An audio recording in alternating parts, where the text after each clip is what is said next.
Influencer calls plus-size model unhealthy brand, drops him, and signs her instead. The slap of the word wasn't audible, but Alara felt it across her cheek all the same. Unhealthy. It echoed in the sterile, white-walled Studio A space, designed to feel like a futuristic temple to physical perfection. The word, hurled by Jocks Porter, landed in the center of the room and shattered the carefully curated illusion. Jocks, with his jawline carved from granite and abs that looked like they were 3D printed onto his torso, was the sun around which the entire solar system of Aura Active revolved. And he had just aimed a meteor at her.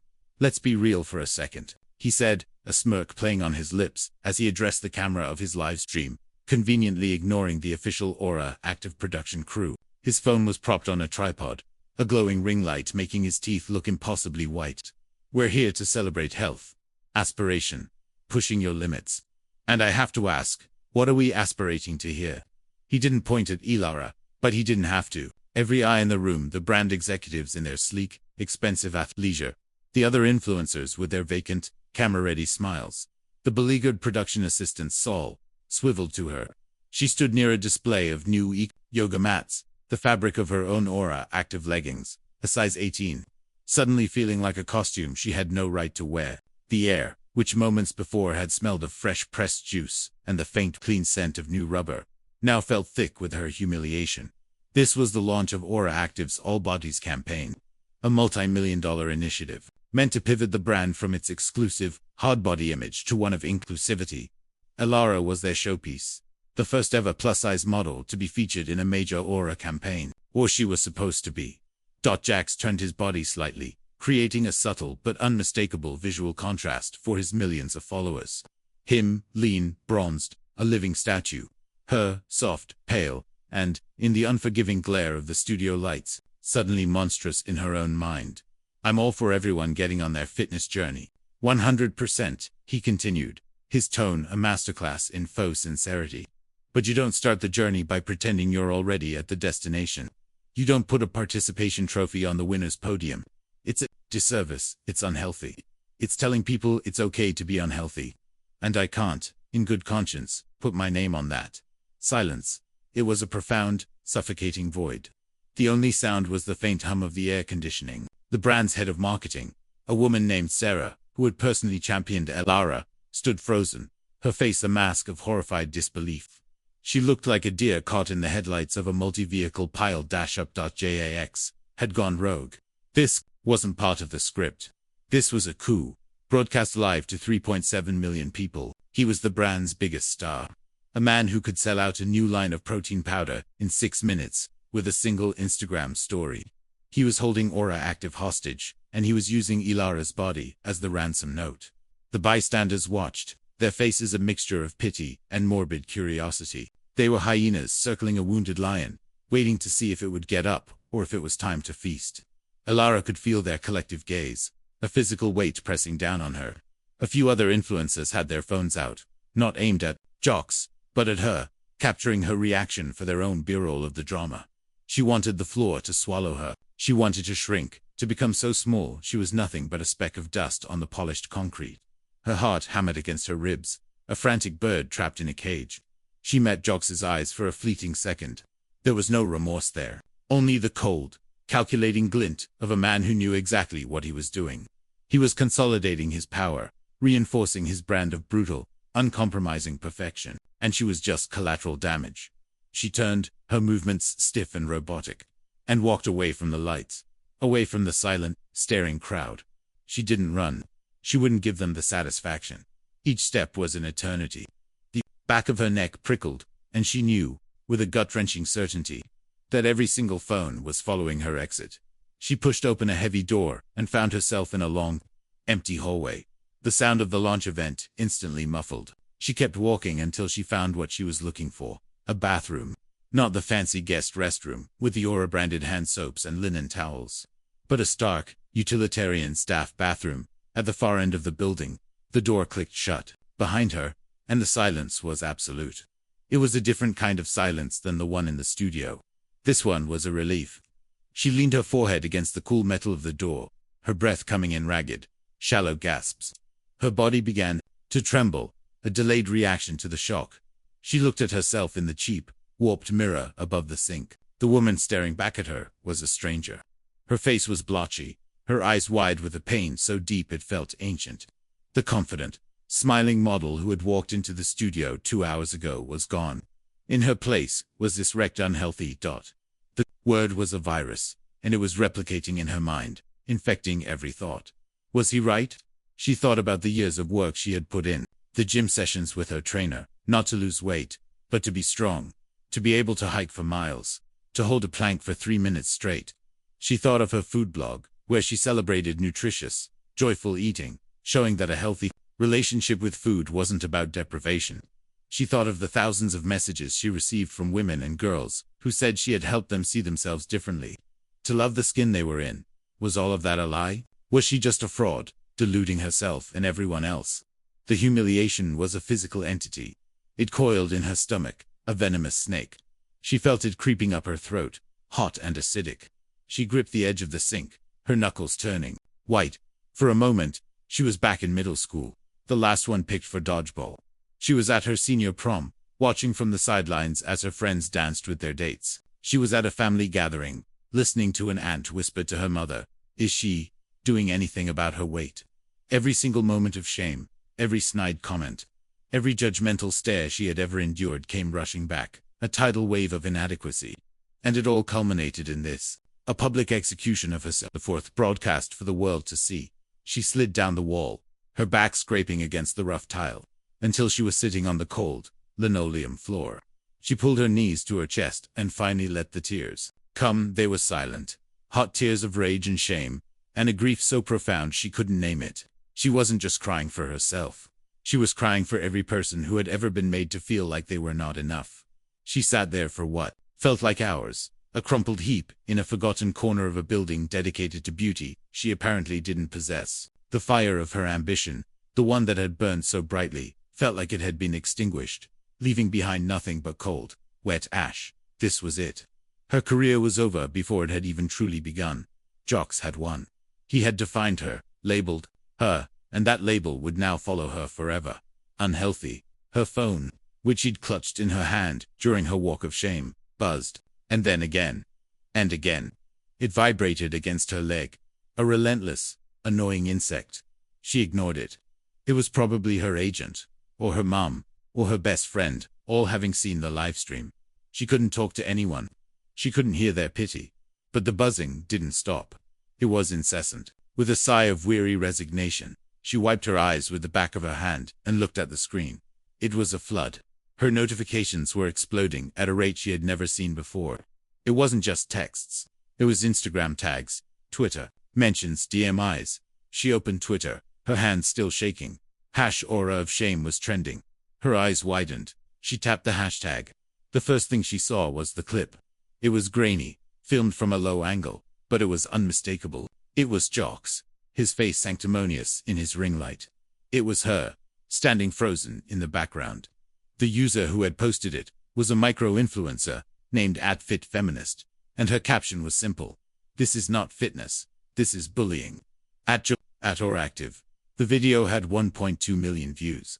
It had been posted 17 minutes ago. Ilara's breath caught in her throat. She scrolled. The clip was everywhere. It was being shared, quoted, and dissected. As a certified nutritionist, let me be clear. You cannot determine a person's health by looking at them. This is dangerous, irresponsible, and disgusting.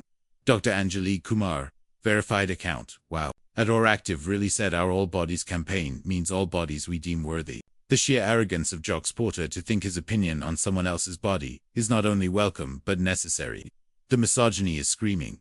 Then came the celebrity endorsements. A major movie star, known for her advocacy work, had retweeted the clip with the comment, "This is why girls are starving themselves. This is why the diet industry is a multi-billion-dollar monster. Do better, @oractive." And as for @Jax Porter, yikes. A famous comedian duetted the video on TikTok. He played Jocks, lip-syncing his words with exaggerated, pompous expressions, while a text overlay read, "Me explaining to the cashier why my coupon expired yesterday, but they should accept it anyway." The wave was building. It wasn't just a ripple, it was a tsunami. The internet, so often a cesspool of cruelty, had decided to be something else today. It had decided to be her army. Ilara's tears had stopped. Something new was flickering to life in the pit of her stomach. It wasn't hope. Not yet. It was something more primal. It was the spark of a fire she thought had been doused forever. She scrolled through the comments, her fingers flying across the screen for every cruel troll defending Jocks. There were 100 voices defending her. They weren't just defending her. They were celebrating her. They were posting pictures from her own Instagram feed of her hiking, of her lifting weights, of her laughing with a plate of pasta. They were reclaiming her narrative. Her phone buzzed with a call. It was her agent, a bulldog of a woman named Maria. Ilara hesitated, then answered. "Don't you dare say a word," Maria said, her voice a low growl. "Don't tweet. Don't post. Don't even breathe on social media. You are a victim. You are a queen. You are a martyr, and we are going to let them burn for this." "Maria, no. You are going to sit tight." They poked the bear. Now they're about to find out. It was a dragon. "I've already been contacted by 3 major news outlets and a producer from Good Morning America. The world is watching. Ilara, let them watch." The call ended. Ilara stared at her phone, then back at her reflection in the warped mirror.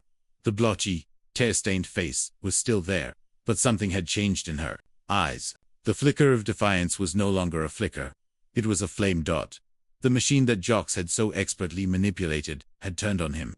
The viral wave he rode to fame was now poised to crash down on his own head. And Ilara, sitting on the floor of a cold, forgotten bathroom, was at the center of the storm. The next 48 hours were a blur of digital chaos. The hashtag morphed from hashtag aura of shame to hashtag IAMELARA to hashtag unhealthy JAX. Major news outlets picked up the story. Forbes, The New York Times, CNN. The narrative was no longer just about a thoughtless comment at a press event. It was a referendum on wellness culture, on corporate hypocrisy, on the very definition of health. JAX. For his part, doubled down. He posted a non-apology video from the driver's seat of his ludicrously expensive sports car. "My words were taken out of context," he began, his tone dripping with condescension. "I'm passionate about helping people live their best lives, and sometimes that means speaking hard truths. If I offended anyone, that was not my intention. My intention is to inspire." The internet, in its infinite wisdom, tore him to shreds. The comment section was a graveyard of his credibility. His follower count, for the first time in his career, began to plummet. It started as a trickle, then became a torrent. 10,000, 50,000, 200,000. Gone. Then came the corporate fallout. NutriPro, the protein powder brand he was synonymous with, released a statement announcing they were evaluating their partnership. His lucrative sponsorship with a line of high-tech water bottles went next. They didn't even bother with a statement. They just scrubbed every image of him from their website and social media feeds.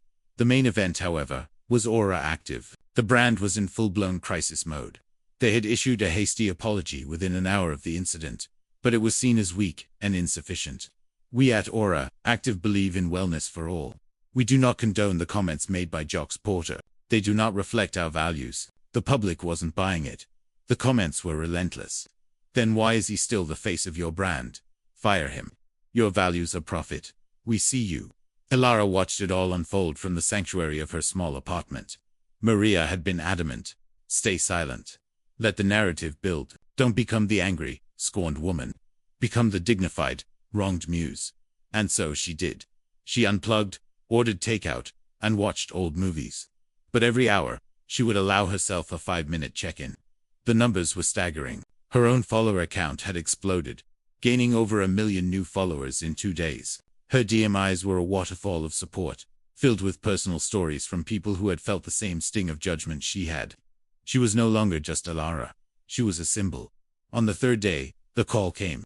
The caller ID was a blocked number. Maria had prepped her for this. She answered, putting the phone on speaker. "Hello, Ilara. This is Jonathan Hale." Ilara's breath hitched. Jonathan Hale was not the head of marketing. He was the CEO of Aura Active. A man who was practically a myth, rarely seen or heard from publicly. "Mr. Hale," she said, her voice steady. "Please, call me Jonathan. I am profoundly sorry," he said. His voice was deep, weary. He sounded like a man who hadn't slept. "What happened at our event was inexcusable. It was a betrayal of everything we are trying to build and, more importantly, a disgusting, personal attack on you. There is no excuse. Thank you, Alara said simply. As of this morning, he continued, Aura Active has terminated its relationship with Jox Porter, effective immediately. There it was. The power flip. The king had been dethroned. Alara felt a strange cocktail of emotions, a vindictive thrill, a surprising pang of pity, and an overwhelming sense of relief. Furthermore, Hale went on, his voice taking on a new urgency. We want to make things right. Not just with a statement, but with action. We were wrong. Our brand has been part of the problem for too long. You, Alara, are the solution. You represent the future we want to be a part of. He paused. Alara waited, her heart beginning to pound again. But for a different reason. We would like to offer you Jox's contract, he said. The words hung in the air. Jox's contract. She knew what that meant. It wasn't just a campaign. It was a multi-year 7-figure deal. It meant billboards. It meant commercials. It meant being the undisputed face of one of the largest fitness brands in the world. It was everything she had ever dreamed of. We understand this is sudden, Hale said, filling the silence. We would fly you and your agent out to headquarters tomorrow. First class. Of course. We want to discuss what a partnership, on your terms, would look like. This was it. The ultimate karma. The ultimate revenge. To take everything from the man who had tried to take everything from her. The tempting, delicious, poetic justice of it all. It was wrong to revel in his downfall, wasn't it? To build her castle on the ruins of his... But God, it felt so right. I'll have my agent contact your office, she said, her voice betraying none of the turmoil inside her. She hung up the phone and stood in the middle of her living room. The late afternoon sun streaming through the window. It was a moral dilemma of the highest order. Could she, in good conscience, accept this offer? An offer born from her own public humiliation. An offer that would financially ruin a man she had once known. That was the twist. The part no one on the internet, no one in the news, no one at Aura Active knew. Jox Porter wasn't just a random influencer to her. She walked over to a bookshelf and pulled out a worn, slightly dusty, photo album. She flipped through the pages, past school pictures and awkward family vacations, until she found it. A photo from a high school track meet. A much younger, much scrawnier Jox had his arm slung around a teenage Alara. She was bigger than him then, not by much, but it was noticeable. They were both grinning, holding up a first-place ribbon. They were on the same relay team. His name wasn't Jox Porter then. It was Jackson Kowalski. He lived 2 houses down from her in a quiet working-class suburb, a world away from the gleaming high-rises and brand headquarters that defined their lives now. He had been her best friend. Jackson, the boy with the goofy laugh and the perpetually scuffed sneakers. The boy who had defended her fiercely when other kids called her names. The boy who had taught her how to throw a spiral, who had snuck out with her to sit on the roof and count stars, who had shared his deepest fears and wildest dreams. One of those fears was about his mom. Mrs. Kowalski was a kind, gentle woman who struggled with her weight and a host of related health problems. Diabetes, high blood pressure, chronic pain. Alara remembered Jackson coming to her house in tears the day his mom had a minor heart attack. He was terrified of losing her. He started reading health books, obsessively. He started cooking for his mom, trying to get her to eat better. He started running, and he dragged Alara with him. Not to make her thin, he'd said, but to make them both strong. We have to be strong, Ellie, he'd whispered to her one night. For them, after high school, he went away to college on a track scholarship. He started lifting weights. He got a new haircut. He changed his name to Jox Porter because it sounded more like a brand. He started posting workout videos. He got a manager. The goofy, scared boy disappeared, replaced by the chiseled, arrogant man. They had drifted apart, as childhood friends often do. But the last time she'd seen him, about a year before the Aura incident, he'd been back in town. They'd met for coffee. He'd looked at her, at the body that was largely the same as it had been in high school, and there was a flicker of something in his eyes, not disgust. Pity, you know, Ellie, he'd said, stirring his black coffee. You could really do something with your platform if you just got serious. My mom, she finally lost the weight. It saved her life. You could inspire people. To do that, I do inspire people, Jackson, she'd said coolly. I inspired them to not hate themselves. The conversation had ended there. The chasm between their philosophies was too wide to bridge. Now, standing in her apartment, the multi-million-dollar offer hanging in the balance, she understood. The word he had used in Healthy It wasn't just a random insult. It was a weapon, forged in the fires of his own childhood trauma. His fear for his mother had curdled into a rigid, cruel ideology. In his warped mind, he wasn't just shaming Ilara, the model. He was trying to save Ellie, the girl from his past, the girl who represented his biggest fear. It didn't excuse his actions. It didn't make the pain he caused any less real. But it reframed everything. He hadn't just betrayed a fellow he had betrayed the girl he once defended. He had betrayed the memory of their friendship. What would she do? To take the contract would be to validate her own worth, to strike a blow for every person who had been told they were less than. It would be a triumph. But it would also be a final, definitive end to any lingering shred of the bond they once shared. It would be kicking a man who was already down, a man who, in his own twisted way, was still that same scared little boy, terrified of losing his mom. She closed the photo album. The decision wasn't as hard as she thought it would be. The next day, Ilara and Maria flew to Aura Active's headquarters in California. The building was an architectural marvel of glass and steel, a testament to corporate power. Jonathan Hale met them personally. He was smaller than he seemed in photos, with kind eyes that were etched with stress. They sat in a vast, minimalist boardroom overlooking the Pacific Ocean. He slid a folder across the polished oak table. "This is Jox's contract," he said. "The numbers, the term, the deliverables, it's all yours. We won't even change the name on the letterhead, if you don't want us to." It was a weak attempt at a joke. Elara opened the folder. The numbers were astronomical, life-changing. She could buy her parents a house. She could start her own foundation. She could be set for life. She looked at Maria, who gave a slight, almost imperceptible nod. It was a blank check. The power was all hers. Ilara closed the folder and pushed it back across the table.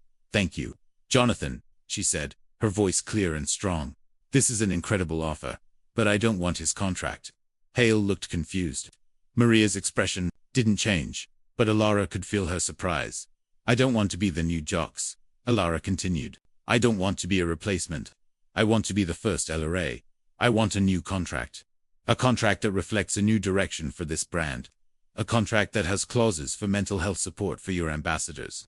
A contract that ensures a percentage of the profits from my line goes to organizations that fight eating disorders. I don't want to just take his place on the throne. I want to build a whole new kingdom." Hale stared at her for a long moment. A slow smile spread across his face. It was the first genuine smile she had seen from him. "Okay, Ilara," he said, leaning forward. "Let's build it." The weeks that followed were a whirlwind. Lawyers, designers, photographers, and marketing teams all mobilized around the new vision. Ilara was not a passive participant. She was a driving force. She was in every meeting, approving every design, every shot, every piece of copy. She insisted that the models they used alongside her be of all shapes, sizes, ages, and abilities. She fought for unretouched photos, for cellulite and stretch marks to be shown not as flaws, but as facts. The visual centerpiece of the campaign was a photo shoot that would become iconic. They had booked a massive studio. Instead of the typical, sterile, white background, Ilara had them build a set that looked like a Greek temple in ruins. Crumbling pillars, overgrown ivy, and dramatic, moody lighting. The concept was her idea. "Perfection is a ruin," she had told the creative team. "True strength is what endures." For the final shot, the one destined for billboards, she stood in the center of the set. She wasn't smiling. She was looking directly into the camera, her expression one of fierce, quiet power. She was wearing a simple black Aura Active sports bra and leggings. Her body was not posed to minimize or flatter. It was just there, strong, present, real. As the photographer was about to take the shot, a production assistant rushed onto the set, holding a tablet. "Ilara, you have to see this," she whispered, her eyes wide. On the screen was a news article. Jox Porter had filed for bankruptcy. His influencer career was over. The article detailed his fall from grace, the loss of sponsorships, the public backlash. It mentioned he had sold his sports car and moved out of his luxury apartment. The final line was a quote from an unnamed source. "He's back in his hometown, living with his mom." Ilara looked at the headline, at the picture of Jox looking haggard and defeated. She felt a profound and aching sadness, not for the influencer he had become, but for the boy he had been. The boy who was now trapped in the ruins of the life he had built. The photographer called out, "Ilara, we're ready for you." Ilara took a deep breath. She looked back at the camera, and in that moment, All the complexity of her journey, the humiliation, the anger, the vindication, the sorrow. The strength coalesced in her gaze. Click. The image was unforgettable. It was the one that would soon be plastered across a billboard in Times Square. Elara standing strong amidst the ruins. A modern goddess, not of perfection, but of resilience. It was the ultimate what the F moment. A visual mic drop to the entire wellness industry. 3 months later, she stood on the pavement of Times Square, neck craned, looking up at that very billboard. It was even bigger than she had imagined. Her face, 20 feet high, stared out over the chaotic sea of humanity.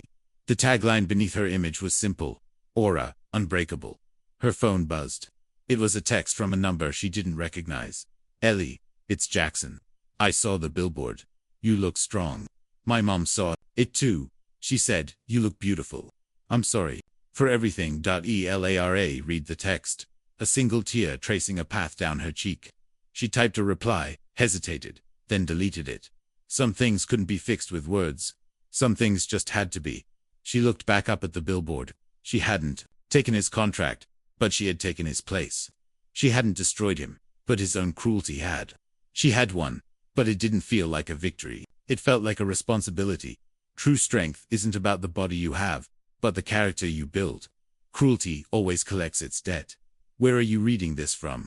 Drop your city, your state, your country. Let's see how far this story travels. Hit subscribe so you don't miss the next justice twist.